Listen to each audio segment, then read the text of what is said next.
ulo ng mga nagbabagang balita. Kamsur Police kinumpirma ang pagkakasabat ng baril mula sa isang estudyante sa Tinambak.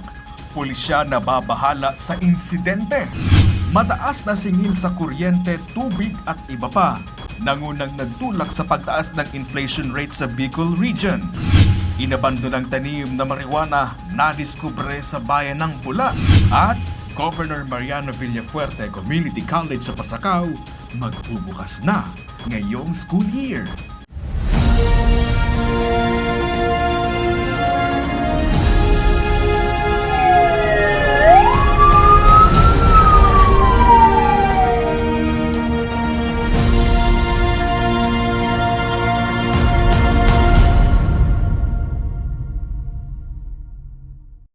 Magandang gabi. Narito ang mga may init na balita sa Camarines Sur. Kinumpirma ng Camarines Sur Police Provincial Office ang pagkakasabat ng isang baril na dala ng isang menor de edad na estudyante sa bayan ng Tinambak.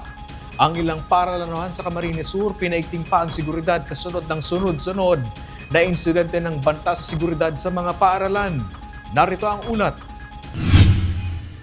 Nababahala ang Camarines Sur Police Provincial Office matapos ang insidente ng isang estudyante sa Tinambak na nakuhanan ng baril habang nasa loob ng isang paaralan. Ayon sa pulisya, napigilan ang posibleng insidente ng karahasan sa naturang paaralan. Kaya ang paaralang ito sa Pili Camarines Sur, mas hinigpitan pa ang pinapatupad na seguridad para sa kaligtasan hindi lang ng mga estudyante, maging mga teaching at non-teaching personnel ng paaralan. Gamit ang metal detector, isa-isang tiningnan at inspeksyon ang mga bag ng mga estudyante, maging mga bisita. Bahagi yan ng paghihigpit pa sa seguridad ng paaralan kasunod ng mga karahasan sa paaralan. Kapansin-pansin din ang mga gunting na ito na ayon sa pamunuan ng paaralan, pansamantalang kinukumpiska ng security personnel o for deposit. Mula nang gumamit umano ang paaralan ng metal detector ay wala naman umanong ibang patalim o bagay na nasabat sa mga estudyante. Ibinabalik rin kalaunan ang mga gunting matapos ang klase. So yung mga gagamitin sa school, classroom activities, pinapadeposit muna namin sa guard. And then upon information of the subject teachers na yun ay talagang gagamitin, with their supervision, i-release po namin yung mga gunting na pang school supplies. Pero yung may mga gunting kasi na medyo pwede nang makaharm tulad ng mga kitchen scissors, yung mga pang-barbero na hindi naman talaga applicable for classroom use, talagang confiscated po yun. Tulad ng San Jose National High School, gumagamit na rin ng metal detector ang Rodriguez National High School para mapigilang makapasok sa paaralan ang anumang patalim o bagay na maaaring makasakit ang estudyante, maging school officials. Maliban sa metal detector, mayroon ring two-way radio para sa komunikasyon ng school officials. So, igwa kami ng metal detector dyan sa guardhouse to be facilitated by our security guard or yung in charge for the safety. So, dalawa sila. They have to inspect the bags ang mga eskwela, including the visitors na naglalaog. Then another, yung mga sasakyan, itong mga autong naglalaog sa mo, pigi-inspection man ang laog. Mula umano sa Maintenance and Other Operating Expenses o MOOE ang pinambili ng mga detector, maging pagdagdag ng security personnel ng paaralan. Nanawagan ng mga school heads sa mga magulang na bantayan at i-monitor ang kanilang mga anak bago at matapos ang klase. Chris Novello, CSN. Palaisipan sa mga otoridad kung sino ang nagtanim at may-ari ng 7 tanim na marijuana na inabandona sa bayan ng Bula, Camarines Sur. Ayon sa Bula Municipal Police, nadiskubre ang mga halaman sa ibabaw ng bubong ng isang irrigation pump na pagmamay-ari ng barangay. Agad na rumisponde ang mga pulis at kinumpiska ang 7 hinihinalang halamang marijuana sa barangay San Isidro. Hindi pa matukoy kung sino ang nagtanim o kung sino ang nagmamay-ari ng naturang marijuana. Dinala ang mga nakumpiskang halaman sa himpilan ng Bula Police para sa dokumentasyon at pagsusuri habang nagpapatuloy ang malalim mga investigasyon upang matukoy ang nasa likod ng insidente.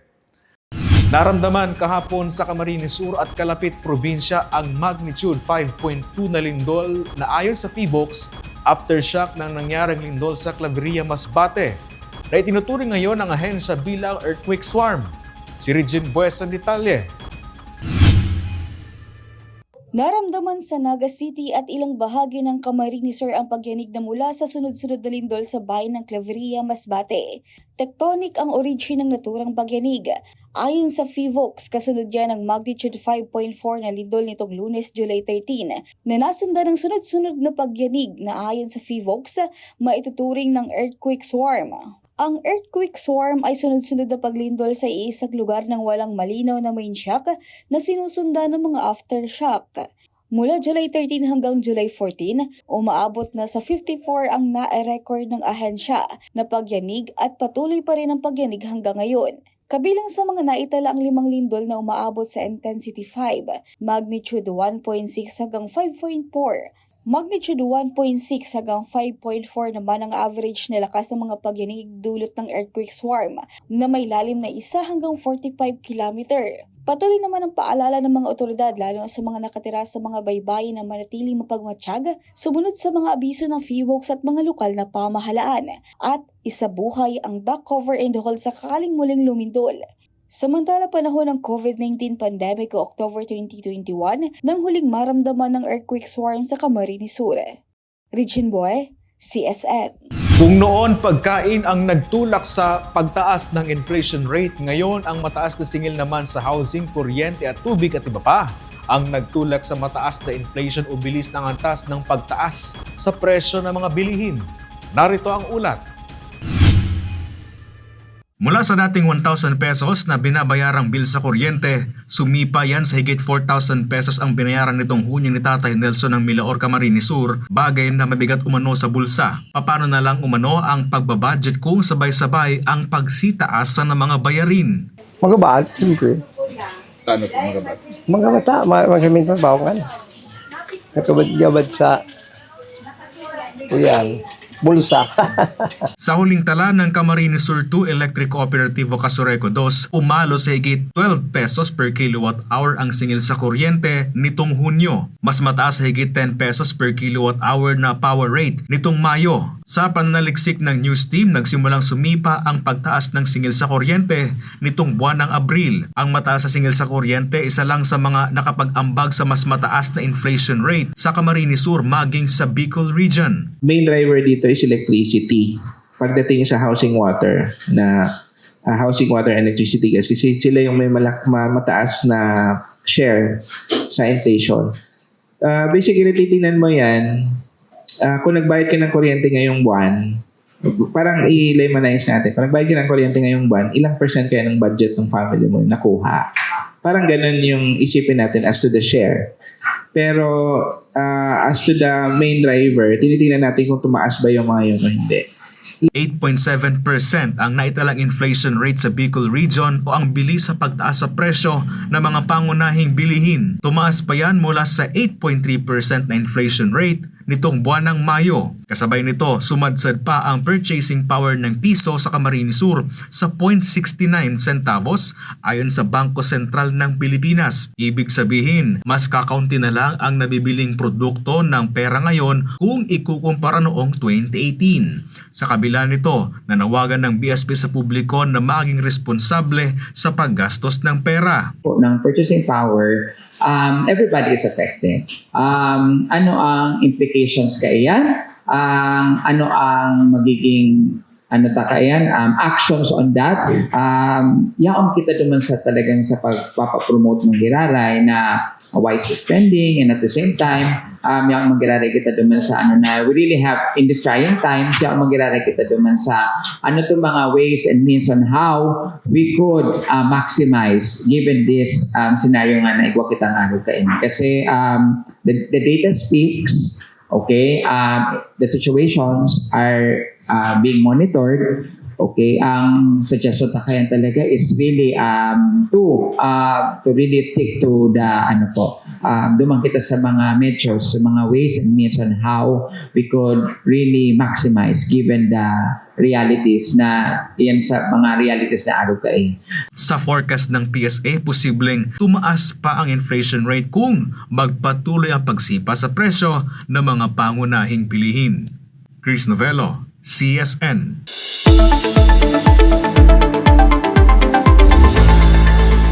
Magpapatuloy ang magandang panahon sa Kalakhang, Kabikulan maging sa ilang lugar sa bansa. Ayon sa Pag-asa, walang bagong low pressure area o sama ng panahon na namomonitor sa loob ng Philippine Area of Responsibility. Gayunpaman, asahan pa rin umano ang maulap na panahon na may kasamang thunderstorms. Nakakabili pa umano noon ng hanggang 30 kilos ng bigas ang ilang benepisyaryo ng Benteng Bigas Meron na nabibili sa NFA Camarines Sur. Kaya laking gulat at pagnataka ng ilang bumibili niyan kung bakit hanggang 10 kilo na lang ang ibinebenta ng ahensya. Ang paliwanag ng NFA, alamin sa ulat ni Regine Bue. Umalma ang ilang benepisyaryo ng programang P20 bigas na nabibili sa National Food Authority matapos umanong magbago ang sistema ng pagbili ng murang bigas. Noon, nakakakuha ang mga benepisyaryo ng isang sakong bigas kada 5 buwan. Nang lumaon, ginawa itong 30 kilos kada buwan. Ngunit ngayon, reklamo ng ilan hanggang sa 10 kilos na lamang umano ang maaari nilang mabili kada linggo. Ang reklamo ko digdi, mabakal pa sa nga ako kaino, takabakal ako sarong sako ka. Ang gamit ko RSBSA. Ano pa yon? March. First week.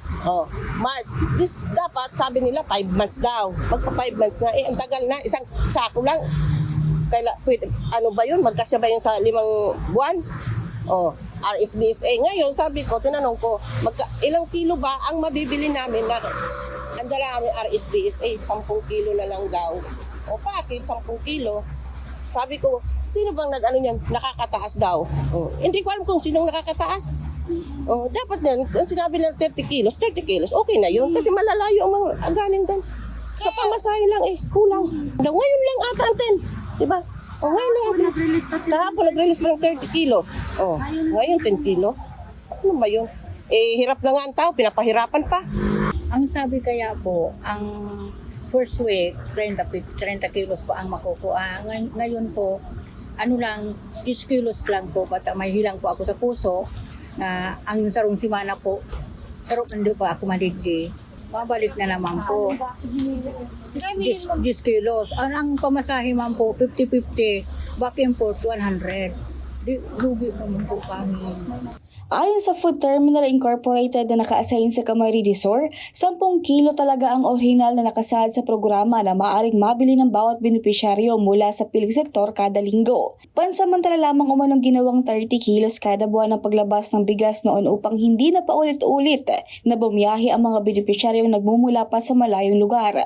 Ngunit dahil may mga satellite distribution site na rin sa mga bayan ng Pili, Gainsa at Balatan, binalik na umano ang pagbebenta sa 10 kilo kada linggo upang maging pare-pareho ang implementasyon sa lahat ng mga distribution site. Mayo man kaya. Siyempre man matubod man sinda kung anong orden sa laog. Mayo man sindang magiginimo. Kaya kami man, ang mga nagbabakal, matyaga. Nganing makakuha. Ay, ang gusto ko sana, ma'am, na ipaabot, na kung mapupwede, piliun man ninda sa alam ba, mga arugming, mga arayo. Kung pwede, natawan man kami ng medyo awag-awag na tao, tanganing day man kami, mayo kami ibang tayo na magparabali kami sa bukid, mababa sa ng kami hindi. Tapos 10 kilos. Dapat, itaw na ninda sa sapat na sambulan na kung 30-30. Nganing tipid man kami sa kapagalan. Samantala, nananawagan naman ang mga kinatawa ng Food Terminal Incorporated at ng mga ahensyang katuwang sa pagpapatupad ng programang P20 bigas meron na maunawaan sana ng mga benepisyaryo ang kasalukuyang sistema dahil pinapatupad lamang nila ang mga alintuntuning nakasaad rito. Regine Bue, CSN. Super app kung tawagin ng pamahalaan ang eGovPH na inilunsad taong 2023. Ngunit higit 2 taon nang ilunsad yan ng pamahalaan, tila kakaunti pa lang ang may alam na mayroon at kung paano gamitin ang naturang application. Si Regine Bues sa detalye. Sa nakaraang State of the Nation Address o SONA ni Pangulong Ferdinand Marcos Jr. noong Hulyo 2025, isa sa mga binigyan diin niya ang super app na eGov PH app bilang paraan upang mas mapadali at mapalapit sa mga mamamayan ng mga serbisyo ng gobyerno. Mula nang inilunsad ito noong 2023, ang eGov app ay nagana, nagagamit at napapakinabangan ng ating taong bayan. Patuloy pang dumarami ang serbisyo tiyak na praktikal sa bawat Pilipino. Ngayon, mahigit 40 serbisyo ng pamahalaan kasama ng mga LGU ang nasa eGov app. Gamit ng app, maaari nang gawin at ayusin ang sari-saring mga serbisyo at proseso ng pamahalaan na dati ay pinipilahan pa natin ng ura-urada.